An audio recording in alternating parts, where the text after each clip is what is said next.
Profesor Daniel Oviedo Sotelo, es un gusto tenerlos en nuestra clase. La lógica surgió en dos continentes, más o menos en la misma época, en el siglo IV o V antes de la era común. Estamos hablando de la India, donde dos escuelas hinduistas la trataron, de China, y también hablamos de Grecia. Sus antecedentes más importantes estarían en Parménides, quien había formulado el principio de identidad. Hoy decimos el ser es idéntico a sí mismo.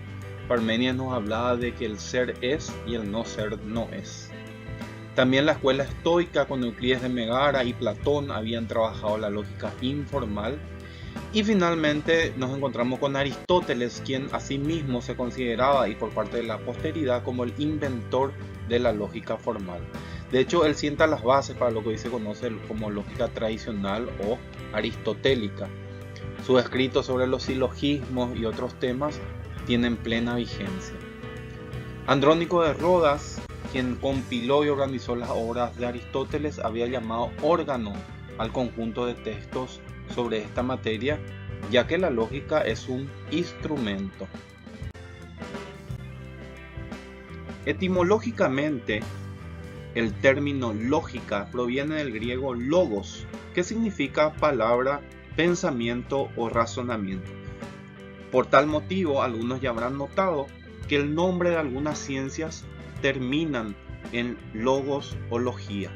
Ahí tenemos a la psicología, a la noxiología, a la zoología, entre otros tantos.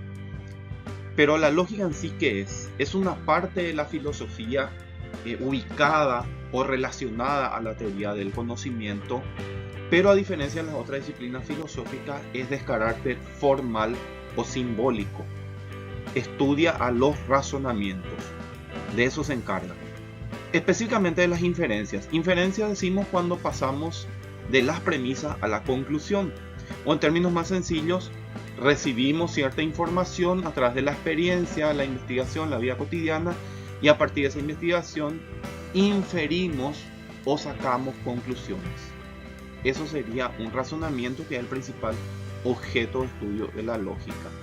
La llaman el órganon, en griego instrumento, porque sirve para todas las demás ciencias, prácticamente todas las que existen, y todas las ramas de la filosofía por ello precisan de la lógica para su desarrollo. Veamos ahora de qué se encarga la lógica. Tenemos al objeto material y al objeto formal cuando analizamos cualquier ciencia, y en nuestro caso serían tres los materiales. En primer término, los conceptos. También tenemos a los juicios, que se forman mediante la relación entre conceptos. A su vez, la relación entre juicios produce los razonamientos o raciocinios. Estos serían los componentes principales que vamos a trabajar en la lógica, y son llamados por Jacques Maritain operaciones del espíritu, los principios de la lógica. Dijimos al comienzo que la lógica no trata acerca de la estructura del pensamiento. De hecho, los sueños o pensamiento onírico, el inconsciente, el pensamiento religioso no son objeto de la lógica, sino solamente el pensamiento racional.